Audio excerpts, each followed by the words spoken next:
Time. तो मैंने पहले जो वीडियोस बनाई हैं वो तो अनफॉर्चुनेटली मिस हो गई हैं और नहीं आपको मैं सेंड कर सकता हूँ। तो मतलब ये कह लें कि वो करप्ट हो गई एक तरह से। तो अभी हम यहाँ से स्टार्ट करते हैं इसको अगेन और मैं इसको अगेन आपको स्टार्ट से दोबारा बताता हूँ सब कुछ। अच्छा, अब यहाँ पर बिस्मिल्लाहिर्रहमानिर्रहीम, यहाँ पर जो है ना ऐप जो है हमारी प्रोजेक्ट जो है उसके दो एस्पेक्ट्स हैं। एक है एज अ कंपनी रजिस्ट्रेशन और एक as a user consumer registration. क्योंकि हमारी ऐप का जो बेसिक फंडा है वो ये है कि एक यूनिवर्सल टैग सिस्टम हो, क्यूआर का टैग सिस्टम एक यूनिवर्सल हो, जिसके ऊपर आपकी जितनी भी जो भी आप कंज्यूमर आपका प्रोडक्ट को स्कैन करे, क्यूआर कोड को स्कैन करे, तो वो क्यूआर की सारी इन्फॉर्मेशन जो है वो उस ऐप के अंदर उसको निकल के नज़र आ जाए, उस प्रोडक्ट की सारी इन्फॉर्मेशन, जैसा कि उसकी इमेजेस उसके ऊपर जो डले हुए हैं, उसकी जो नेम है, उसका जो मैन्युफैक्चरिंग डेट, एक्सपायरी डेट है, इंग्रेडिएंट्स एंड डिस्क्रिप्शन है, ये सब चीज़ें जो हैं वो शो हो जाएं यूज़र को उसकी ऐप के ऊपर, मोबाइल के ऊपर। ठीक है, तो अब उससे ये भी पता चलाया जा सकेगा कि यार ये क्या प्रोडक्ट एक्सपायर्ड है या नहीं है। ठीक है, क्या ये प्रोडक्ट क्या बोलते हैं पायरेटेड तो नहीं है, यानी कि ये किसी मतलब कि फॉर एग्जांपल अगर एक कंपनी है जो कि प्रोडक्ट बनाती है, पैनाडोल बनाती है एक कंपनी। ठीक है, अब वो पैनाडोल के ऊपर एक ऐसा क्यूआर कोड लगा हुआ है, ऐसे ही सब क्यूआर कोड लगा हुआ है, किसी ने मतलब कह लें कि एक पायरेटेड कॉपी एक बनाई है उसकी, पैकिंग सेकिंग सब कुछ, और क्यूआर कोड उसने लगा दिए साथ उसके। तो अब जब हमारी ऐप उस क्यूआर कोड को स्कैन करेगी, स्कैन करने के बाद उसे पता चल जाएगा कि क्या ये ऐप मतलब ये क्यूआर कोड हमारी ऐप को सपोर्ट नहीं करता, तो इसका मतलब है कि ये ऐप हमारी ऐप से ये लिंक जो है, ये यानी कि ये जो क्यूआर कोड है ये जनरेट ही नहीं हुआ हुआ। ठीक है, तो मतलब ये उस कंपनी से ये बिलोंग ही नहीं करता जिस कंपनी से ये कह लें कि जिस कंपनी का ये है। वो हर वो कंपनी जो अपना प्रोडक्ट का टैग हमारी हमारी ऐप से बनाएगी, उसका क्यूआर कोड हमारी ऐप सपोर्ट करेगी। ठीक है, तो अब हम यहाँ पर आए, तो यहाँ पर अब कंपनी व्यू, कंपनी का व्यू है हमारे पास। उसके बाद हमारे पास यूज़र का व्यू है। ठीक है, इसको हमने दोनों को हमने यूज़ करके डेमो की वीडियोस, दो वीडियोस जो हैं उनमें हमने देख ली है। ठीक है, अब हम इसकी कोडिंग के ऊपर आते हैं। तो सबसे पहले मैं स्टार्ट करता हूँ सबसे पहली जो एक्टिविटी हमें देखने को मिलती है, जो पहली स्क्रीन। अब जो भी स्क्रीन है ना, मैं उसको एक एक्टिविटी भी बोल सकता हूँ, तो आपने इसमें कंफ्यूज नहीं होना। ठीक है, क्योंकि जावा के अंदर, यहाँ जब एंड्रॉयड के अंदर हम बात करते हैं, तो एक एक्टिविटी होती है, एक स्क्रीन जो होती है वो एक एक्टिविटी होती है। उस एक्टिविटी के दो पार्ट्स होते हैं, एक उसका लेआउट होता है और एक उसकी जावा फाइल होती है। यानी कि जो जावा फाइल होती है उसकी वो बिजनेस लॉजिक होती है, और एक उसकी लेआउट फाइल होती है, लेआउट फाइल एक्सएमएल फाइल होती है।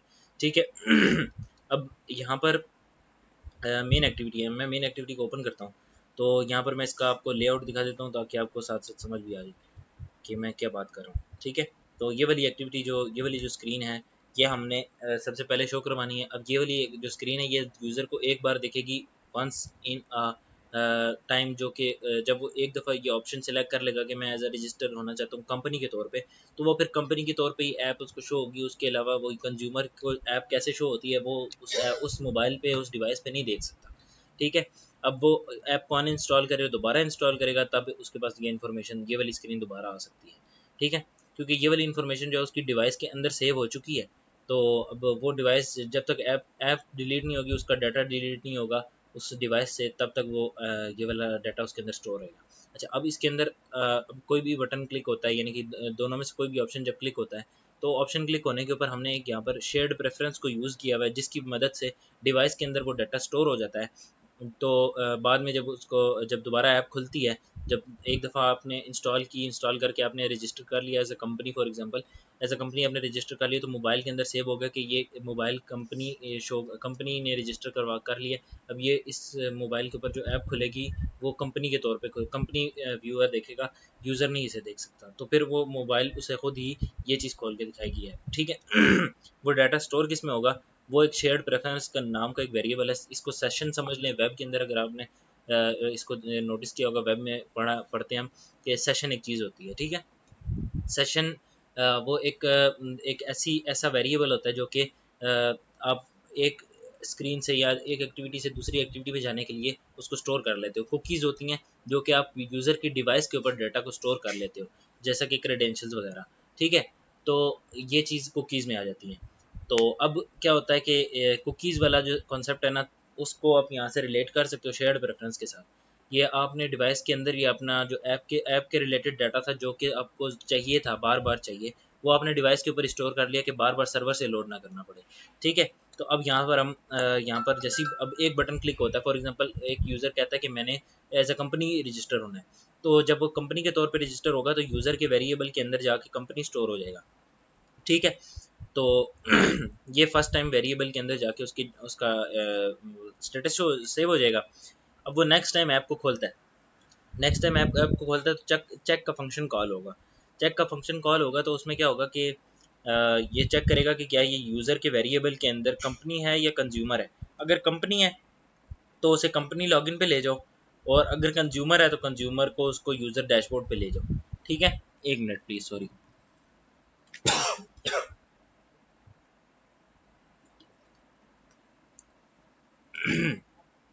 अच्छा, तो कंपनी या यूज़र डैशबोर्ड के ऊपर यूज़र चला जाएगा। नेक्स्ट टाइम फिर दोबारा इस तरह होगा, वो फिर चेक करेगा, अगर अगर किसी ने यूज़र के तौर पे लॉगिन पहली दफ़ा किया तो कंज्यूमर सेव हो जाएगा, और बार बार फिर कंज्यूमर को यूज़र डैशबोर्ड पे ही लेकर जाएगा, तो और कहीं नहीं लेके जाएगा। अब ये वाला फंक्शन जो है ना, चेक का फंक्शन, आप यहाँ पे देख रहे हैं कि मैंने इसको कमेंट किया हुआ है, जो फंक्शन कॉल हो रही है मैंने उसको कमेंट किया हुआ है, तो अभी ये फंक्शनलिटी वर्क नहीं कर रही।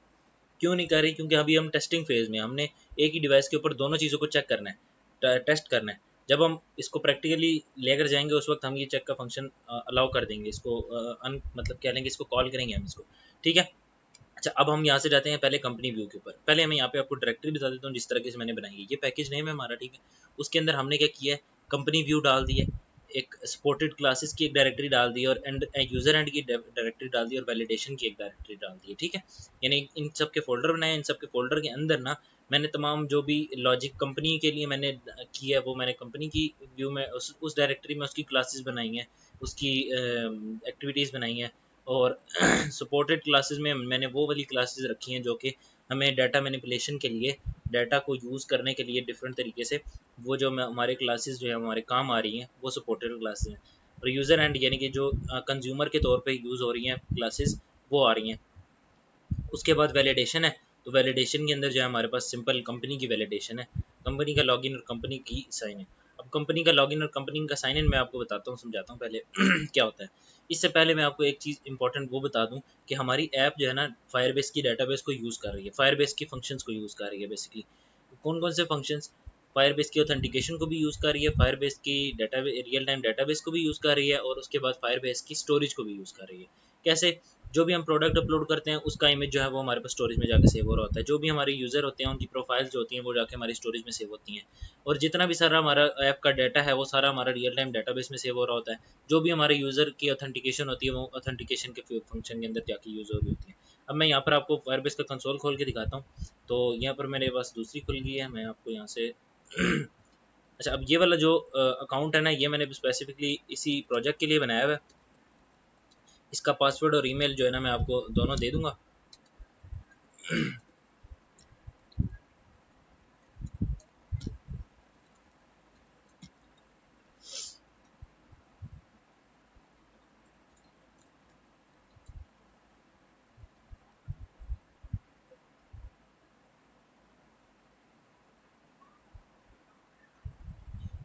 ठीक है, ये अब फायरबेस कंसोल ओपन हो गया। ठीक है, तो पहली वो अनलकीली जो ना वो वीडियोस जो हैं आपके क्रैश हो गई। उसमें क्या था कि वो इस वक्त इंटरनेट नहीं था, मेरा लाइट नहीं थी, तो मैंने फिर आपको यहाँ से कुछ चीज़ें समझानी थी जो मैं नहीं समझा सका था उस वीडियो में। तो अभी ये अच्छा है कि अभी समझ आ जाएगी। अब यहाँ पर देखें, अगर आप यहाँ बिल्ड में जाएंगे ना, सबसे पहले तो हमारे पास आ जाएंगी यहाँ पे प्रोजेक्ट। यहाँ पे आपने प्रोजेक्ट बनाना है, मैंने यहाँ पे स्टैंडर्ड क्यूआर का प्रोजेक्ट बनाया हुआ है। ठीक है, उसके अंदर हमने डिफरेंट फंक्शंस को इसको यूज़ करना है। ये सब फंक्शंस ये प्रोवाइड करती है। ठीक है, नीचे और भी है इसके फीचर्स जो हम यूज़ कर सकते हैं अपनी ऐप्स के अंदर। बेसिकली अभी हम सिर्फ 3 ही चीज़ें यूज़ कर रहे हैं, जिनमें क्या है ऑथेंटिकेशन। अच्छा, ऑथेंटिकेशन कितने टाइप की होती है, यहाँ पे मैं आपको साइन इन मेथड्स बताता हूँ कितने यहाँ पे मेथड्स जो हैं वो अवेलेबल हैं। फंक्शन ये प्रोवाइड करता है फायरबेस, ये सब फंक्शन प्रोवाइड करता है। हमारा कंसर्न इन दो से है, हमने फ़ोन की ऑथेंटिकेशन यूज़ की है और ईमेल की ऑथेंटिकेशन यूज़ की है। ठीक है, सिंपल हमने यहाँ से जाके इसको इनेबल कर लेना है, और इनेबल करने के बाद हम आ जाते हैं मेन उस फंक्शन के ऊपर, यह कि ये अंडरस्टैंडिंग हमें इसकी हो जाए। अच्छा, अब हमारे पास जितने भी यूज़र है ना उनका हमें पासवर्ड शो नहीं होता, उनकी हमें हैश हमारे पास आती हैं। पासवर्ड क्यों नहीं आता हमारे पास, वो हमारे पास आता है ईमेल आती है, और पासवर्ड, ईमेल और पासवर्ड का जो कम्बिनेशन बनता है ना, लॉजिकली क्या हो रहा होता है इसके पीछे वो मैं आपको बता रहा हूँ। ईमेल और पासवर्ड जब यूज़र एंटर करता है उसके बाद एक हैश जनरेट होता है। एक यानी कि अगर आपने क्रिप्टोग्राफी का थोड़ा बहुत स्टडी किया होगा, इंफॉर्मेशन सिक्योरिटी को, तो आपको पता होगा कि हैश क्या चीज़ होती है। हैश यहाँ पे बनता है पासवर्ड का और इसका ईमेल का, दोनों का एक कम्बिनेशन से एक हैश बनता है। और ये एक एक यानी कि कह लें कि एक बिट भी चेंज हो जाने से, फॉर एग्जांपल अगर मेरे यहाँ पर डॉट डेव यहाँ पे 1 लिखा हुआ है 1980, तो मैं 1 अगर रिमूव कर देता हूँ तो ये हैश जो है इसका ये टोटली चेंज हो जाएगा। ठीक है, अब ये जो इसका हैश बनता है ना, ये 32 करेक्टर्स का होता है, और ये 32 बाइट्स होते हैं। ठीक है, यानी 256 बिट्स। एक बाइट जो है यानी कि वो 8 बिट्स का है, 8 बिट्स का है। ठीक है, तो ये 32 करेक्टर्स होते हैं और 256 बिट्स होती हैं, 32 बाइट्स होते हैं। ये यूनिक होता है, इसलिए इसको हम आईडी कंसिडर करते हैं, ये यूज़र यू आईडी है। ठीक है, अब उसके बाद हम आ जाते हैं, अच्छा दो ईमेल है, एक ईमेल है ये एक ऑथेंटिकेशन है, सॉरी ईमेल के थ्रू, एक है ऑथेंटिकेशन नंबर के थ्रू। तो ये जो नंबर के थ्रू है ये एक मतलब ये कह लेंगे नंबर हम यूज़र इंटर करता है, यूज़र इंटर करता है नंबर, उसके बाद एक कोड जो है ना ये ऑथेंटिकेशन फायरबेस खुद जनरेट करके आपको मैसेज कर देता है। ठीक है, वो मैसेज आता है, आपने उसको कोड को एंटर करना होता है और वो वहाँ यहाँ पे आपका एक हैश जनरेट हो जाता है, और उसके साथ ही आपकी रजिस्ट्रेशन बन जाती है, आपकी एक लॉगिन बन जाती है। ठीक है, अब उसके बाद हम रियल टाइम डाटाबेस के ऊपर आते हैं। रियल टाइम डाटाबेस के ऊपर यहाँ पर हम आए हैं, इसका स्ट्रक्चर जो होता है वो एसक्यूएल के स्ट्रक्चर की तरह का नहीं होता, यानी कि उसके अंदर टेबल्स होती हैं, प्राइमरी की होती है, फॉरेन की होती है, जॉइंस होते हैं, डिफरेंट चीज़ें होती हैं उसके अंदर, और इसमें टोटली डिफरेंट है। वो कैसे, इसके अंदर हमारे पास स्ट्रक्चर होता है जेसन फॉर्मेट में, यानी कि हमारे पास स्ट्रक्चर होता है in the form of tree. ठीक है, तो in the form of tree हमारे पास स्ट्रक्चर होता है। यहाँ पे फॉर एग्जांपल समझ लें कंपनी व्यू जो है ये एक रूट है, फिर आगे कंपनी की आईडी आती है, कंपनी की आईडी के बाद, सॉरी मैं इसको नहीं खोलता, मैं इसको खोल के दिखाता हूँ आपको। कंपनी की आईडी आ गई, कंपनी की आईडी कहाँ से आई है, वही वाली बात है मैंने आपको पहले बताई है। अगर हम इसको खोलें न्यू टैब में, और मैं यहाँ पर आपको बताऊँ, ये वाली आईडी जो इसकी हम बात कर रहे थे, ये वाली आईडी, ठीक है, ये वाली आईडी जो है यहाँ पर आ गई। ठीक है, उस आईडी के अंदर हमने रखा, कंपनी की आईडी के अंदर हमने कैटेगरीज रखी, किस किस कैटेगरी की प्रोडक्ट को वो, यानी कि अब आप फॉर एग्जांपल मेरी एक इलेक्ट्रॉनिक्स की शॉप है। ठीक है, मेरी एक इलेक्ट्रॉनिक्स बनाने की कंपनी, मैन्युफैक्चरिंग कंपनी है। मैं उस कंपनी का क्या करता हूँ कि ना मेरे पास डिफरेंट कैटेगरीज में ऐड कर सकता हूँ, मैं इस कंपनी इस ऐप पे रजिस्टर भी हो सकता हूँ, उसके बाद अपनी डिफरेंट कैटेगरीज भी ऐड कर सकता हूँ अपनी मर्जी की। फॉर एग्जांपल मैं कहता हूँ मेरी कैटेगरीज में आना चाहिए लैपटॉप होना चाहिए, कैमरा होना चाहिए, मोबाइल होना चाहिए, और दूसरी एसेसरीज होनी चाहिए। ठीक है, तो वो हमारे पास कैटेगरीज जो है वो यहाँ पे मैं ऐड कर देता हूँ। फॉर एग्जांपल ये देखें मैंने वही कैटेगरीज ऐड की हैं। ठीक है, अब उसके बाद प्रोडक्ट्स की बात करता हूँ, तो मेरे पास कितनी प्रोडक्ट्स हो सकती हैं, वो अनकाउंटेबल मतलब कि मल्टीपल प्रोडक्ट्स हो सकती हैं। ठीक है, अब हर प्रोडक्ट के लिए एक डिफरेंट जो है ना एक आईडी बनेगी। ये एक फायरबेस में सिंपल आईडी बन जाती है, वो मैं आपको बताऊंगा कि कैसे बनती है, कोड कोड जो है ना उसका वो मैं बताऊंगा आपको। उसके अंदर आपके पास इमेजेस आ जाते हैं, जितनी प्रोडक्ट है उसके ऊपर कितने इमेजेस, कौन कौन से इमेजेस अपलोड हुए हैं, वो सारे इमेजेस यहाँ पे आ जाते हैं। इमेज जाके फायर पे स्टोरेज पे अपलोड होता है, स्टोरेज भी आपको खोल के दिखा देता हूँ। तो स्टोरेज पे जाके इमेज अपलोड होता है, वहाँ से एक उसका लिंक निकलता है, लिंक आके यहाँ पे सेव हो जाता है। ठीक है, और कमेंट्स होते हैं, कमेंट्स भी इसी तरह लिंक बनता है, और एक यूनिक आईडी के साथ कमेंट्स जाना यहाँ पे आके स्टोर हो जाता है। ठीक हो गया। अब मेन जो चीज़ थी ना वो मतलब कि कह लें कि ऐप के अंदर जो मेन चीज़ थी वो मैंने आपको बता दिया कि डेटाबेस का स्ट्रक्चर क्या है। डेटाबेस के स्ट्रक्चर के जैसे ही बिल्कुल आपके पास कोडिंग के अंदर है, बिल्कुल आपने ये करना है, प्रोग्रामिंग के अंदर आपका ये सिंपल हिसाब है कि आपने सिर्फ ना मैनिपुलेशन करनी है सारी डाटा की, बाकी कोई भी फंक्शन आपको जो है ना सारे फंक्शन तकरीबन फायरबेस ने प्रोवाइड किए हैं। तो ज़्यादातर जो लॉजिक है ना वो आपको मतलब कह लें कि नहीं, ज़्यादा लॉजिक की नहीं ज़रूरत यहाँ पे, मतलब लगी हुई है, ये नहीं है कि बिल्कुल लॉजिक में लगी हुई, तो सब कोड किस चीज़ का है फिर, तो इतनी सारी क्लासेस भी बनी हुई है, ये किस लिए फिर, तो सारा हमने डाटा की मैनिपुलेशन की हुई है बेसिकली। तो अब क्या होता है कि ना यहाँ पर, अच्छा साइन इन का मैं आपको बता रहा था, तो साइन इन कैसे होता है जी, यहाँ पर हम अगर फील्ड में जाएँ इसकी, ठीक है, तो यहाँ पर कंपनी का नेम आ जाएगा, कंपनी की ईमेल आ जाएगी, पासवर्ड अपना वो कंपनी इंटर करेगी और साइन इन कर देगी।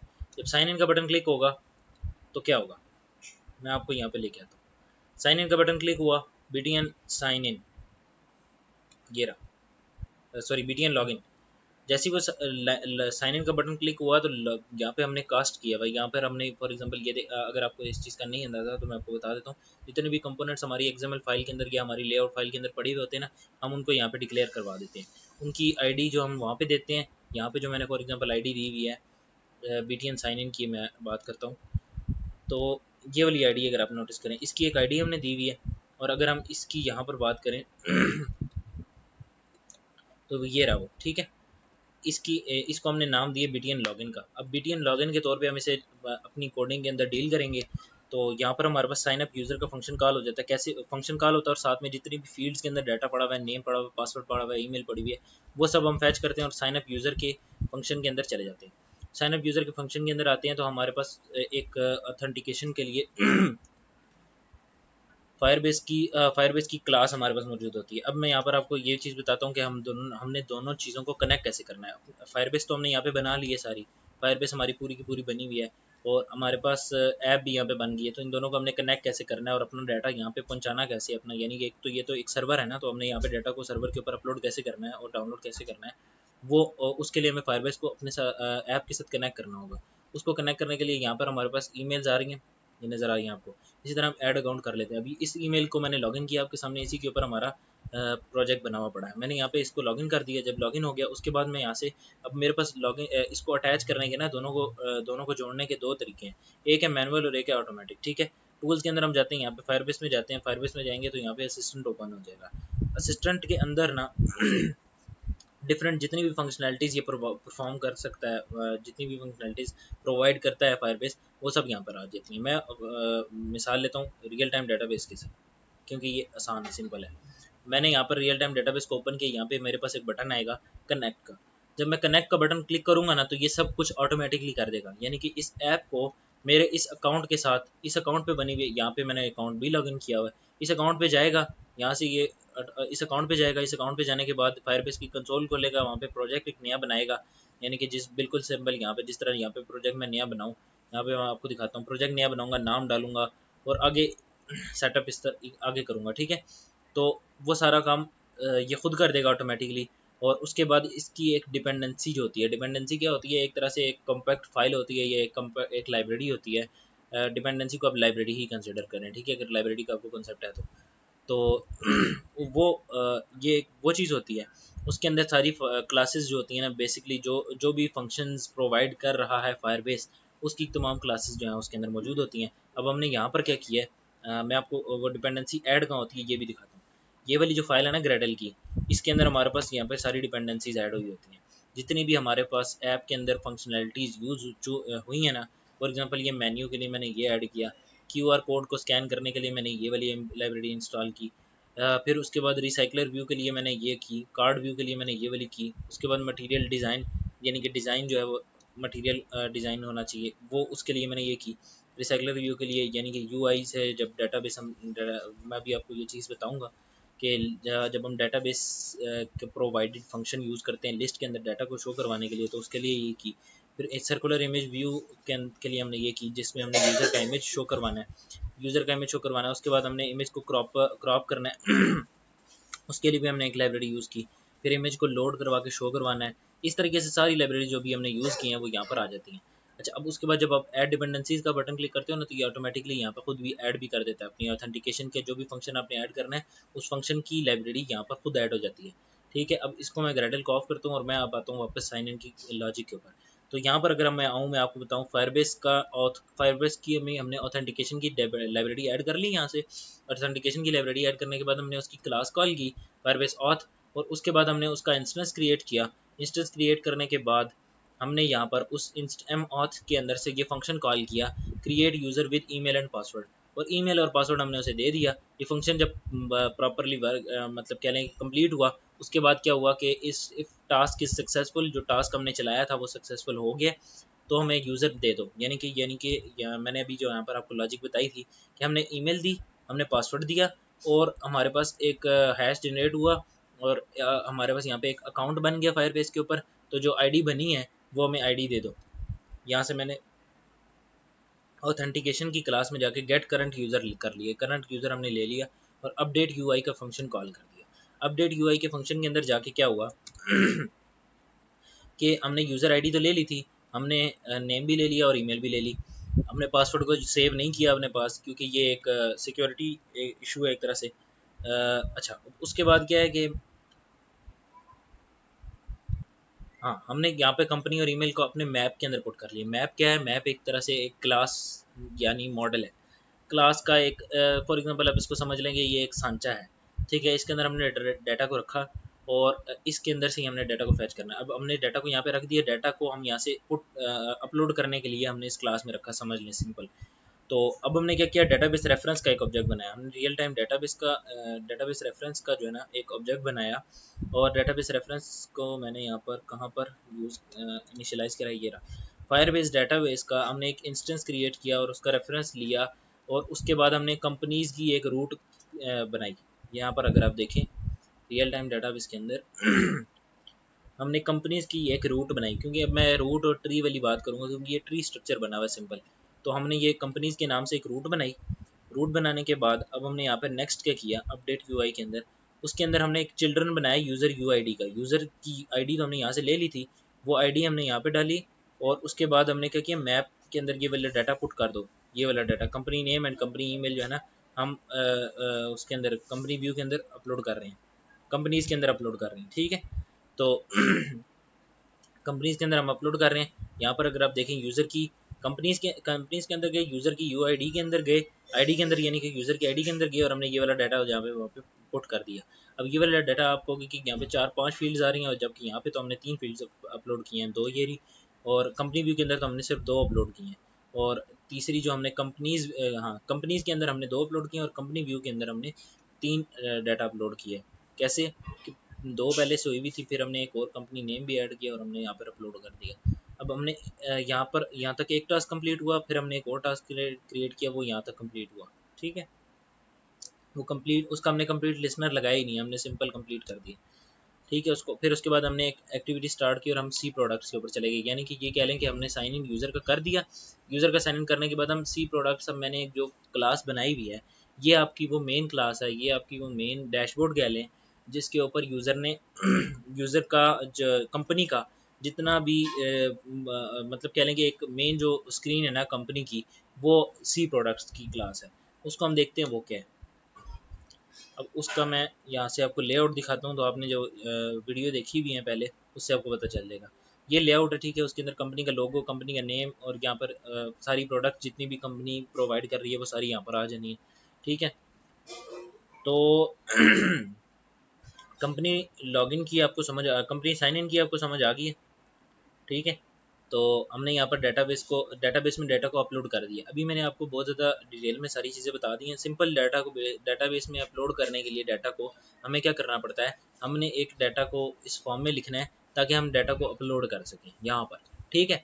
और उसके बाद डेटाबेस का रेफरेंस हमने क्रिएट करना होता है, यानी कि उस ट्री में उस जगह पर पहुँचना होता है जहाँ पे हमने डाटा को अपलोड करना है। हम वहाँ पर पहुँच जाते हैं, फिर हम वहाँ पे जाके सेट वैल्यू कर देते हैं, वो मैप हम वहाँ पे दे देते हैं, यानी कि वो सांचा हम वहाँ पे दे देते हैं जिसके अंदर डाटा सारा पड़ा हुआ है, वो वाला डाटा सारा जाके अपलोड हो जाता है, और एड ऑन कंप्लीट लिसनर से अपलोड हो जाता है। जब हम यहाँ पे फंक्शन कॉल कर लेते हैं, सेट वैल्यू नहीं करते, यहाँ से ये वाली चीज़ कट कर देते हैं और यहाँ पे लिख देते हैं ऐड वैल्यू इवेंट लिसनर। उसका फंक्शन जब हम कॉल कर देते हैं तो हमारे पास सारा डाटा फैच हो जाता है। वो फैच कैसे होता है वो भी मैं आगे आपको बता दूंगा, उसकी एग्जांपल लॉजिक मैंने आपको बता दिया और सिंटैक्स भी बता दिया। अच्छा तो अब हम जाते हैं लॉगिन के ऊपर। लॉगिन का सिंपल, जिस तरह हमने साइन इन का फंक्शन कॉल किया उसी तरह लॉगिन के अंदर लॉगिन का फंक्शन कॉल होता है। एक और जो चीज़ है वो मैं आपको बता देता हूँ, वो इसमें थोड़ी सी चेंज है।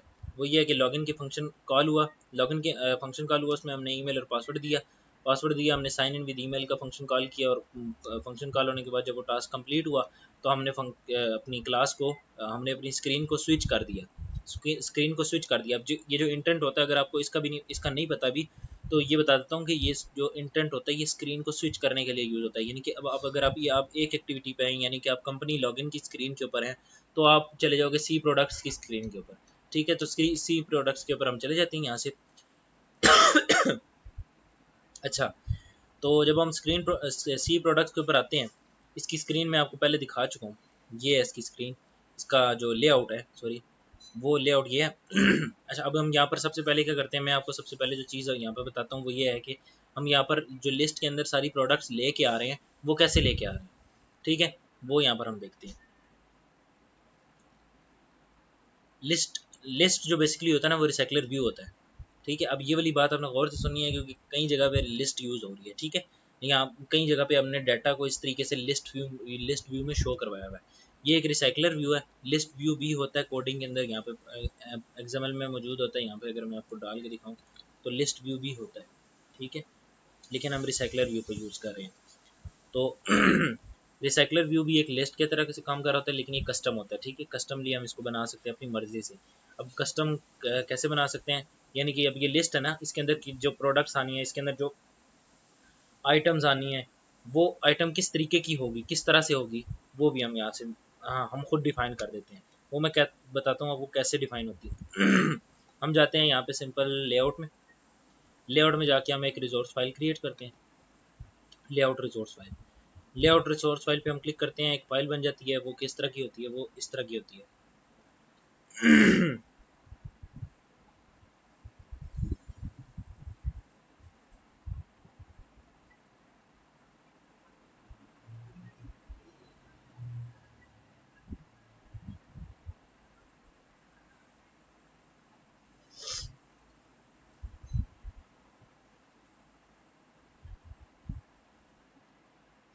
ये ठीक है।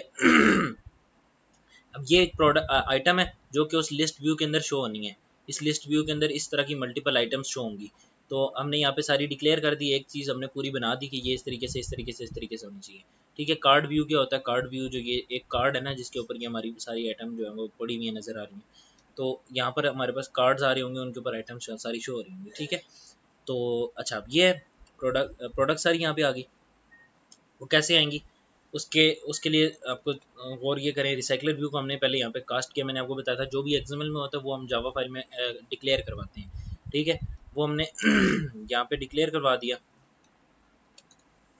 यहाँ पर हमने उसकी जो आईडी हमने वहाँ एक्सएमएल में दी थी वो लिखी, और यहाँ पर हमारे पास जो जावा में हमने इसका नेम दिया था वो लिखा। दोनों डिफरेंट हो सकते हैं, इनमें कोई ममानियत नहीं होती कि दोनों सेम होने चाहिए, ठीक है। तो अच्छा, अब यहाँ पर हमने उसका कहा कि हैज़ फिक्स साइज़, उसका फिक्स साइज़ होना चाहिए, यानी कि वो साइज़ से मतलब बाहर ना हो, इस तरह ना हो, ठीक है। तो लिस्ट व्यू के अंदर हमने लेआउट मैनेजर को सेट किया, लीनियर लेआउट होना चाहिए, और उसका जो डायमेंशन है वो वर्टिकली होनी चाहिए, यानी कि जो प्रोडक्ट्स शो हो रही हैं वो इस तरीके से शो हों, वर्टिकली, इस तरह से ना शो हों। हम इस तरह से भी लिस्ट को डिज़ाइन करवा सकते हैं, शो करवा सकते हैं, इस तरह से भी शो करवा सकते हैं। हमने कहा वर्टिकल होना चाहिए। अच्छा, अब उसके बाद क्या होता है, लिस्ट व्यू तो हमने क्रिएट कर दिया। अब फायरबेस हमें एक और आसानी देता है, ठीक है। वो आसानी क्या देता है, वो आसानी ये होती है कि फायरबेस ना एक हमें रिसाइकलर अडेप्टर देता है। अडेप्टर हमें वैसे कस्टम एक अडेप्टर बनाना पड़ता है, और मैंने बनाया भी है इस ऐप के अंदर, मैं आपको वो भी बताऊंगा, समझाऊंगा, ठीक है। तो उस अडेप्टर से क्या होता है कि जितना भी डाटा इस तरह से फॉर्म में पड़ा होता है ना, यानी कि अभी आप इस लिस्ट में गए हो, सॉरी इसको नहीं, मैं इसको बंद करता हूँ। यहाँ पे प्रोडक्ट्स में गए हो ना आप, तो ये मल्टीपल प्रोडक्ट्स हैं, एक जैसी हैं, एक जैसी कई सारा डाटा है, यानी कि हर हर हर चाइल्ड के अंदर, अब ये एक मेन पेरेंट है, इसके हर चाइल्ड के अंदर सेम स्ट्रक्चर है, ये भी स्ट्रक्चर वही है, ये भी स्ट्रक्चर वही है। तो जब सेम स्ट्रक्चर आ रहा होता है ना, तो उसको हम लिस्ट में शो करवा सकते हैं, और इसके लिए फायरबेस रिसाइकलर अडेप्टर फायरबेस ने हमें प्रोवाइड किया हुआ। हम उसको शो करवाने के लिए यहाँ पे अपना प्रोडक्ट का मॉडल देते हैं, यानी कि जो भी डाटा इसके अंदर मौजूद है उसका एक मॉडल होगा, वो वाला हमने ये हमने प्रोडक्ट का डाटा रखा है ना, इसलिए मैंने इसका नाम प्रोडक्ट मॉडल रखा है।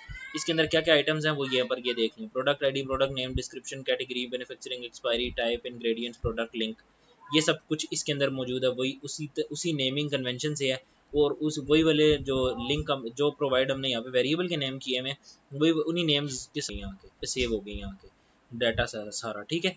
जो भी हमने इनको वैल्यूज़ दी वो हमने अपलोड जब की, तो वो सारी वेरिएबल्स और उनकी वैल्यूज़ यहाँ पे आके सेव हो गई। इस तरीके से हमारा डाटा जो है वो अपलोड हुआ, और इसी तरीके से अब डाउनलोड भी होगा। वो कैसे होगा कि जब हम रिसाइकलर अडेप्टर से डाउनलोड करेंगे तो प्रोडक्ट कैटेगरी का डाटा उठ के आएगा, और प्रोडक्ट मॉडल की क्लास के अंदर प्रोडक्ट कैटेगरी की वेरिएबल के साथ जाके वेरिएबल में जाके वो शिफ्ट सेव हो जाएगा। वो कैसे होगा, यहाँ पे कंस्ट्रक्टर से प्रोडक्ट मॉडल की वैल्यू के अंदर वो सारी वैल्यूज़ आएंगी, एक्सेप्ट होंगी इधर, और इन सब वैल्यूज़ को मिल जाएंगी, और उसके बाद यहाँ से सारा डाटा मिल जाएगा।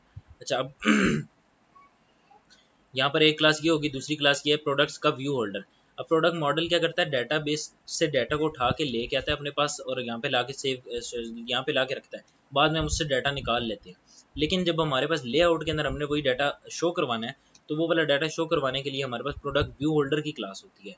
उसके अंदर क्या होता है कि ना, प्रोडक्ट व्यू होल्डर की क्लास के अंदर हमारे पास जितने भी आइटम्स, अभी मैंने यहाँ पर आपको प्रोडक्ट की आइटम बताई, ये यहाँ पे जितने भी आइटम है, यानी कि एक इमेज है, एक प्रोडक्ट का नेम है और एक ट्रेडमार्क नंबर है, तो प्रोडक्ट का ट्रेडमार्क नंबर, तो वो यहाँ पर हमारे पास शो हो रहा है। तो यहाँ पर हम क्या करते हैं, उसी की उसको हमने डिक्लेयर करवाया हुआ है जावा की फाइल में कि ये चीज़ें इस तरह से हैं और हमने उनका नाम भी दिया हुआ है। अब हम उन नामों के से उसको कॉल करेंगे और जो हमारे पास मॉडल की क्लास में डाटा पड़ा हुआ है, वो वाला डाटा उठा के हम उन नामों के ऊपर दे देंगे।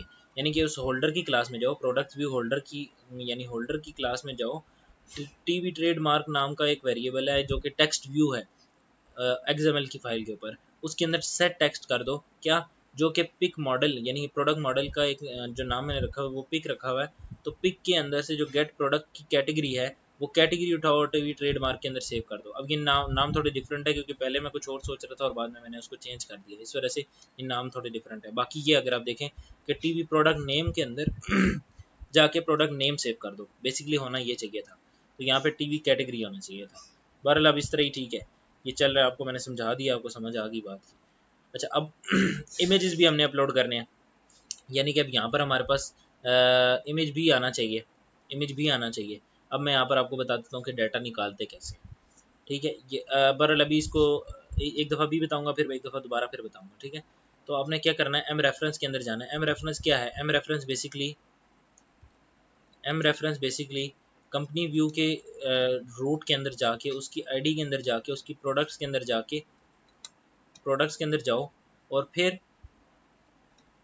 उसकी प्रोडक्ट की आईडी के अंदर जाओ, फिर इमेजेस के अंदर जाओ और वहाँ पे ऐड वैल्यू इवेंट लिस्नर, यानी कि उसकी इमेज के अंदर जितनी भी आइटम्स हैं वो उठा के ले आओ। यानी कि कंपनी व्यू के अंदर जाओ, कंपनी की आईडी के अंदर जाओ, प्रोडक्ट्स के अंदर जाओ, प्रोडक्ट की आईडी के अंदर जाओ, फिर इमेजेस के अंदर जाओ और जितनी भी आइटम्स मौजूद हैं, यहाँ पे एक इमेज नहीं ऐड हो सकती, मल्टीपल इमेजेस ऐड हो सकती हैं, तो जितनी भी इमेजेस हुई हुई हैं उन सबको उठा के ले आओ। वो सब उठा के ले आए उनके ऊपर हमने लूप लगाई और हमने पिक्चर के अंदर डाटा पिक्चर सेट करवा दी। तो जो लास्ट पिक्चर है, यानी कि लूप एंड होगी तो जो लास्ट लिंक हमें मिलेगा वो जाके इमेज यहाँ पर हमारे पास इमेज व्यू के अंदर शो हो जाएगा, इस वाले इमेज व्यू के अंदर, इस वाले इमेज व्यू के अंदर वो डाटा जाके, वो पिक्चर जाके शो हो जाएगी। तो इस तरीके से डाटा निकल के आ रहा है, ठीक है। अब हमने क्या किया, होल्डर यानी M holder dot M view क्या है, यानी कि वो पूरा जो पूरी ये जो बॉक्स है ना, पूरा कार्ड व्यू है, इस पूरे कार्ड व्यू के ऊपर जब जहाँ पर भी क्लिक होता है, सेट ऑन क्लिक लिसनर, इनमें से कहीं पे भी क्लिक होता है, तो कंपनी की प्रोडक्ट की डिटेल की क्लास है एक, यानी कि प्रोडक्ट की डिटेल ओपन हो जाए, वो उस क्लास के ऊपर ले जाओ। क्या लेके जाओ, साथ में पुट एक्स्ट्रा लेके, कुछ साथ में भी लेके जाना है, जिस तरह मैंने आपको सेशन का बताया था ना कि कुछ डाटा साथ जाता है, इसी तरह यहाँ पे भी कुछ डाटा साथ जाता है।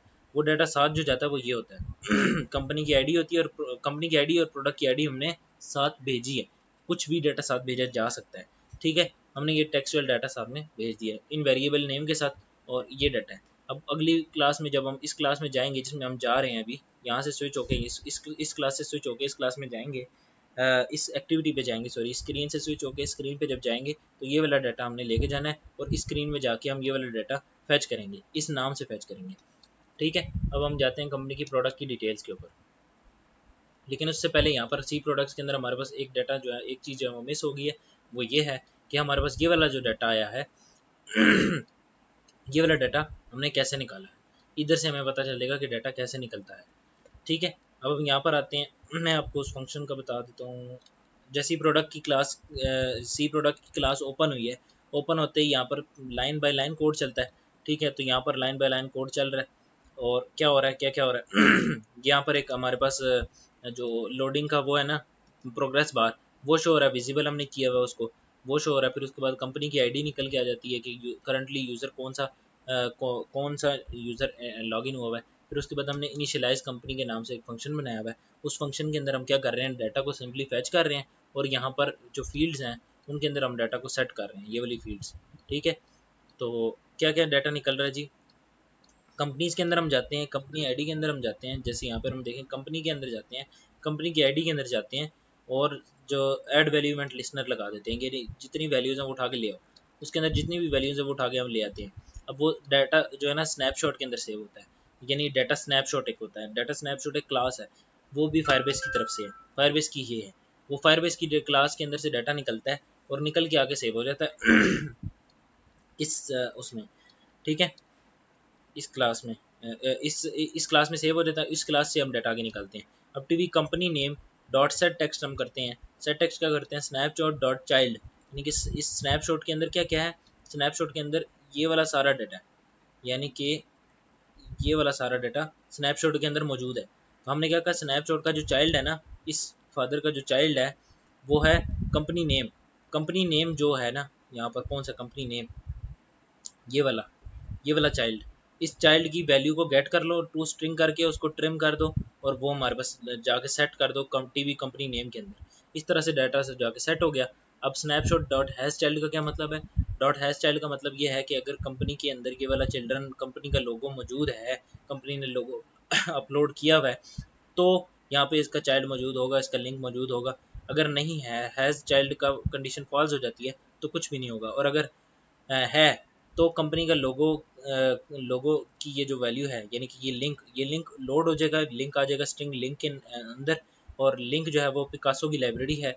ये लाइब्रेरी क्या काम करती है ये लाइब्रेरी इमेज को लोड करती है डेटाबेस से, यानी लिंक, उस लिंक से इमेज को लोड करती है जो कि लिंक प्रोवाइडेड हो, और उसके बाद उसको शो करवा देती है उस इमेज व्यू के अंदर जिसके अंदर उसने शो करवाना है, ठीक है। और उतनी देर, जितनी देर लोडिंग में टाइम लगेगा उतनी देर एक प्लेस होल्डर लग जाता है, उतनी देर एक और इमेज लगी रहती है सामने। जैसी वो इमेज लोड हो जाती है वो हट के नई वाली जो लोडेड इमेज होती है वो आ जाती है, वो जो आगे शो हो जाती है, ठीक है। तो मैंने यहाँ पे एक प्लेस होल्डर के तौर पे ये वाली इमेज जो है वो शो करवाई है, अभी यहाँ पे शो हो रही थी, ठीक है। अच्छा, अब उसके बाद मेरे ख्याल से डाटा को हमने लोड भी कर लिया, डाटा को हमने अपलोड भी कर दिया, हमने लिस्ट के अंदर डाटा को शो भी करवा लिया। ये सारी जो हमने लॉजिक है वो हमने समझ ली है। अब बाकी सारी जो चीज़ें हैं ना, वो बेसिकली प्रोडक्ट की, हमारी ऐप की जो है ना लॉजिक्स हैं, और डाटा की मैनिपुलेशन मैंने आपको बेसिकली सिखा दी है। तो सारी लॉजिक के अंदर वो मैनिपुलेशन ही यूज़ हो रही होती हैं। अच्छा, अब इसके बाद आपको एक और इम्पॉर्टेंट चीज़ आपको बताऊं, तो डाटा अपलोड, डाटा गेन, सारा कुछ हमने देख लिया है। तो ऐड कैटेगरी में आपको दिखा देता हूँ, इसी तरह ही ऐड प्रोडक्ट भी होगा। ऐड कैटेगरी की क्या स्क्रीन है वो मैं आपको दिखाता हूँ। फिर आपको मैं ये भी बता दूंगा कि कौन सी क्लास में क्या काम हो रहा है, ताकि अगर आपके सुपरवाइज़र या आपकी कोई भी जो क्वेश्चन करने वाले हैं पैनल वाले, वो आपसे जब क्वेश्चन करें तो आपको पता हो कि किस क्लास में क्या चीज़ हो रही है, ताकि आपको अगर वो कोई चेंजिंग करने को भी कहते हैं तो आपको पता हो कि कहाँ से चेंजिंग करनी है। अच्छा, तो यहाँ पर कैटेगरी, कैटेगरी की एक इनपुट फील्ड है। कैटेगरी यहाँ से आप इंटर करते हो, फिर ऐड का बटन दबा देते हो। जब ऐड का बटन दबाते हो तो इस लिस्ट के अंदर वो कैटेगरी ऐड हो जाती है, इस लिस्ट के अंदर वो कैटेगरी आ जाती है। और फिर उसके बाद आप उसको यहाँ से सेव के ऊपर क्लिक करते हो तो वो सारी कैटेगरीज यहाँ पर सेव हो जाती हैं। किधर सेव होती हैं जी, वो कंपनी व्यू के अंदर जाके कैटेगरीज के फोल्डर के अंदर यहाँ पे जाके सेव हो जाती हैं, तो कॉमा सेपरेटेड में शो होती हैं। यहाँ पे लिस्ट में पड़ी होती हैं, लेकिन जब हम सेव के बटन पे क्लिक करते हैं तो वो एक कॉमा सेपरेटेड स्ट्रिंग में आती हैं, और वो एक ही स्ट्रिंग जाके कैटेगरी के उसमें फील्ड में अपलोड हो जाती है। तो ये मैंने इसकी लॉजिक आपको बता दी है। सिंटैक्स को देखते हैं। वही हमने फील्ड्स को डिक्लेयर करवाया, उसके बाद हमने लिस्ट बना ली, एक कैटेगरी की एरे लिस्ट बनाई। और यहाँ पर अब मैं आपको बता रहा हूँ, एक कस्टम अडेप्टर हमने बनाया हुआ है, उसकी उसकी सारी बात, ठीक है, कि वो कस्टम अडेप्टर कैसे काम कर रहा है। अच्छा, हमने रिसाइकलर व्यू बनाया, वही उसी की हॉरिजेंटली हमने अब कर दी। यहाँ पर आप देख रहे हैं हॉरिजेंटल, हमने उसको कहा है कि ये हॉरिजेंटली अपलोड होना चाहिए। और अच्छा, अब उसके बाद हमने क्या किया कि उसका इंग्रेडिएंट्स होल्डर हमने एक बनाया है कस्टम अडेप्टर। हमने फायरबेस रिसाइकलर अडेप्टर यूज़ किया, हमने एक कस्टम अडेप्टर भी बनाया है। जो यानी कि अडेप्टर क्या काम कर रहा होता है, बेसिकली लिस्ट व्यू के अंदर जितना भी डाटा शो करवाना है वो डाटा वो अडेप्टर शो करवाता है, ठीक है। तो ये लिस्ट आ गई, उसके अंदर इंग्रेडिएंट्स वो भी सारे स्ट्रिंग टाइप के होने चाहिए, स्ट्रिंग टाइप के हैं, ठीक है, क्योंकि यहाँ पर हम जो अपलोड कर रहे हैं ना, जो चीज़ हम अपलोड कर रहे हैं वो स्ट्रिंग हो रही है यहाँ से, तो वो एक ही स्ट्रिंग होगी और कुछ भी नहीं होगा। इसके अंदर हम ऑन क्रिएट करते हैं और इन्फ्लेट करवा देते हैं कौन सा आइटम इंग्रेडिएंट, इस टाइप का एक आइटम होती है जो कि यहाँ पर आ जाती है एक प्रोडक्ट, एक कैटेगरी के तौर पे। ये ये 2 in 1 वर्क कर रहा है बेसिकली। क्या ये इंग्रेडिएंट्स में भी यही चीज़, यही वाली लॉजिक काम कर रही है, यही वाली जो चीज़ काम कर रही है, और इसमें भी यही काम कर रही है, बस ये है कि इसका यूज़ जो है ना वो डिफरेंट लॉजिक के तौर पे किया गया। अच्छा, तो यहाँ पर हमने डाटा को लिस्ट के अंदर शो करवाना है, लिस्ट को आइटम इंग्रेडिएंट के अंदर हमने ये सारा डाटा शो करवाना है, और बाइंड करना है हमने डाटा को ऑन बाइंड व्यू होल्डर के नाम के अंदर, यानी कि डाटा को हमने उस फील्ड के अंदर अपलोड करना है। इंग्रेडिएंट की क्लास के अंदर से हमने उस स्पेसिफिक एक एक करके अपलोड कर रहे हैं ना, तो एक एक करके हमने इंग्रेडिएंट की लिस्ट के अंदर से मॉडल के नाम से हमने वो वैल्यूज़ लेनी है, जो कि कैटेगरी की वैल्यू है। ठीक है, वो वैल्यू हम ला के जाके टीवी इंग्रेडिएंट में जाके सेव कर देनी। टीवी इंग्रेडिएंट क्या है, यहाँ पर वो डिक्लेयर हुआ है, और ये है टीवी इंग्रेडिएंट, ये। ठीक है, मैं कंट्रोल प्लस क्लिक करता हूँ तो ये उस जगह पर चला जाता है जहाँ पर ये एग्जिस्ट करती है चीज़। तो बाकी यही है, सिंपल चीज़ें हैं। ऑन बाइंड व्यू होल्डर के अंदर मैंने वो बाइंड कर दिया डाटा। ठीक है, अगर हम बटन डिलीट के ऊपर क्लिक करते हैं, बटन डिलीट क्या है, ये जो हमारे पास क्रॉस का बटन आ रहा है ना, जब हम इसके ऊपर क्लिक करते हैं ना, तो ये इस लिस्ट के अंदर से रिमूव हो जाता है। जो ये लिस्ट है ना, इसके अंदर हमने ऐड किया, ऐड करने के बाद यहाँ पे आ गई वो आइटम। जब हम उस क्रॉस के बटन पर क्लिक करेंगे तो वो इस लिस्ट में से ख़त्म हो जाएगी, रिमूव हो जाएगी। वो कैसे रिमूव होती है, जैसे ही बटन डिलीट क्लिक होता है तो इंग्रेडिएंट्स की लिस्ट के अंदर से रिमूव हो जाता है वो वाला इंडेक्स जिसकी अभी हम जिसको हम सेट कर रहे थे, जिसकी हम बात कर रहे हैं, या जिसके ऊपर क्लिक हुआ है। फिर हमने नोटिफाइड डाटा सेट चेंज का फंक्शन कॉल कर दिया, यानी कि अडेप्टर के अंदर हमने ये बता दिया है कि लिस्ट के अंदर कोई अगर चेंज हुआ है ना, लिस्ट के डाटा के अंदर, लिस्ट कौन सी है, ये वाली लिस्ट, एरे लिस्ट, इसके अंदर कोई डाटा चेंज हुआ है तो वो सबको पता चल जाए, वो चेंज हो जाए, डाटा चेंज हो जाए, अपडेट हो जाए। ठीक है। अच्छा, अब कैटेगरीज के अंदर मैंने लिस्ट व्यू होल्डर को बता दी है, तो ये काफ़ी वो था, यही इसमें एक टेक्निकल चीज़ थी। तो अब इनिट लिस्ट यानी इनिशियलाइज करना है हमने लिस्ट को, उसके फंक्शन को हम देखते हैं। कंपनी व्यू के अंदर हम गए, कंपनी की आईडी के अंदर गए, मतलब अगर आप देखें, आप ऐप को ओपन करते हैं, कंपनी ने पहले से कुछ कैटेगरीज ऐड करी हुई थी, तो अब आप नए सिरे से तो नहीं ऐड करोगे, पहले की वो जो लिस्ट कैटेगरीज ऐड हुई हुई थी वो आप लोड हो जाएंगी, पहले से लोड हो जाएंगी। उनमें से अगर कोई चीज़ आपने डिलीट करनी है या कोई चीज़ आपने ऐड करनी है, तो यहाँ पर आप उसको क्रॉस कर सकते हो या नई चीज़ ऐड कर सकते हो। ठीक है, तो पहले वाला डाटा लोड भी तो करना है ना, वो जैसे डाटा लोड यहाँ पे हो रहा है। कंपनी व्यू के अंदर गए, कंपनी आईडी के अंदर गए, पहले के लिए पहले वाली कैटेगरीज के ऊपर हमने सारी वैल्यूज़ लिसन कर ली, उठा ली। उनको उठाने के बाद हमने कहा कि हैज़ चाइल्ड, यानी कि हमने यहाँ पर एक्सेप्शन हैंडलिंग की है। अगर यहाँ पर हम डाटा को ऐसे एक्सेस करें कि वो डाटा एग्जिस्ट ही ना करता हो, तो यहाँ पर ऐप क्रैश कर जाती है।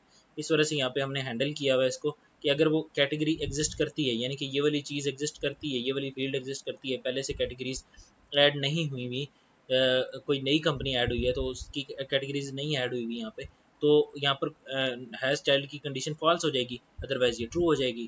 तो जब कैटेगरी एग्जिस्ट करती है तो फिर कैटेगरी की डाटा हम ले लेंगे।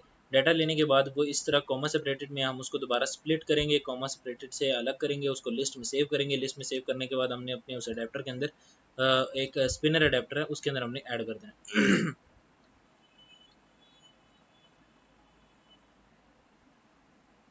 हमने उस लिस्ट के अंदर ऐड कर देना है, सॉरी लिस्ट के अंदर हमने ऐड कर देना है। ठीक है, अच्छा जी। तो ये हमने ऐड कैटेगरी भी कर लिया हमने। उसके बाद ऐड प्रोडक्ट यहाँ पे इस क्लास के अंदर हो रही है। प्रोडक्ट ऐड कैसे होती है, यहाँ पर हमने बटन एक रखा हुआ है जी, BTN ऐड प्रोडक्ट का। ठीक है, BTN ऐड प्रोडक्ट का, इसको आपने कंट्रोल F करना है सिंपली। तो यहाँ पर ऑन क्लिक लिसनर के ऊपर सारी फील्ड्स के अंदर से डाटा पिक करता है। जो चेक बॉक्स हमने लगाए हुए हैं उनके भी अंदर से भी डाटा पिक करता है, और सारा डाटा पिक करने के बाद अपलोड प्रोडक्ट इन्फो के फंक्शन के अंदर कॉल करके उसमें फेंक देता है। वो ये वही सांचा है जिसके अंदर हमने डाटा को सारा रखा। फिर उसके बाद हमने डाटाबेस रेफरेंस के अंदर से कंपनी व्यू के अंदर जाके कंपनी आईडी के अंदर गए, फिर हम प्रोडक्ट्स के अंदर गए, फिर प्रोडक्ट की आईडी के अंदर गए, और हमने उस आईडी के अंदर अगेंस्ट ये सारा डाटा अपलोड कर दिया, बिल्कुल सेम इसी तरीके से। ठीक है। अभी मैं यहाँ पर आपको एक चीज़ करके भी दिखाता हूँ इस तरह से। एक प्रोडक्ट ना ऐड करता हूँ और आपको दिखा देता हूँ।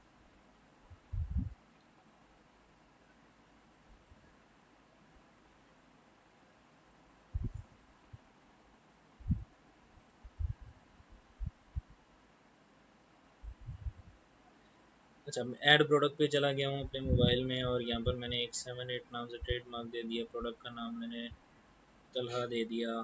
लैपटॉप टाइप की category solid. Description and anything, ingredients. इसके बाद मैंने एक्सपायरी डेट दे दी 30 तारीख, और मैंने इमेज को, इसको प्रोडक्ट को अपलोड कर दिया। यहाँ पर जैसे मैंने प्रोडक्ट को अपलोड किया है, तो यहाँ पर आप देखें पहले दो दो चाइल्ड थे, अब ये तीसरा चाइल्ड भी अपलोड हो गया। इसकी मैंने वही डिटेल जो भी मैंने डाली हैं वो सारी यहाँ पर डिटेल्स आ गई हैं। नेम तला आ गया, टाइप सॉलिड आ गई है, प्रोडक्ट की ID 78 आ गई है, ये सब चीज़ आ गई है। ठीक है, अच्छा। अब इसके बाद एक इम्पॉर्टेंट चीज़ ये है कि जब ये अपलोड हो जाती है, प्रोडक्ट ऐड हो जाती है, उसके बाद वैल्यू कहाँ जाती है, क्यूआर बन जाता है। क्यूआर को शेयर करना होता है। यहाँ पर अगर हम जाते हैं, क्यूआर बन जाता है, क्यूआर को शेयर करना होता है, क्यूआर को पीडीएफ के तौर पे सेव करना होता है, आपने उसको इमेज के तौर पे सेव करना होता है अपने डेटाबेस के अंदर। ठीक है, क्यों हमने पीडीएफ के अंदर क्यों सेव करना है? पीडीएफ से हम अपना यूज़ कर सकते हैं उसको प्रिंट करवाने के लिए, अपने प्रोडक्ट के ऊपर टैग करवाने के लिए। इमेज को हम यूज़ कर सकते हैं अपने प्रोडक्ट के ऊपर टैग करवाने के लिए। लिंक यहाँ से इमेज जब शेयर करते हैं तो लिंक शेयर हो जाता है। तो लिंक कैसे शेयर होता है जी? लिंक जाके व्हाट्सएप पे भी शेयर हो जाता है, ड्राइव पे शेयर हो जाता है, इंस्टाग्राम, एनीथिंग जो भी आपके पास ऐप्स हैं जिनके ऊपर शेयरिंग अलाउ होती है, उन सब शेयरिंग ऐप्स के ऊपर वो जाके शेयर हो जाता है। अच्छा, अब ये इसकी लॉजिक क्या होती है, कैसे शेयर होता है? पहले तो बताऊंगा कि क्यूआर जनरेट कैसे होता है। मेरे ख्याल इस वीडियो के लिए काफ़ी है, मैं नेक्स्ट वीडियो के अंदर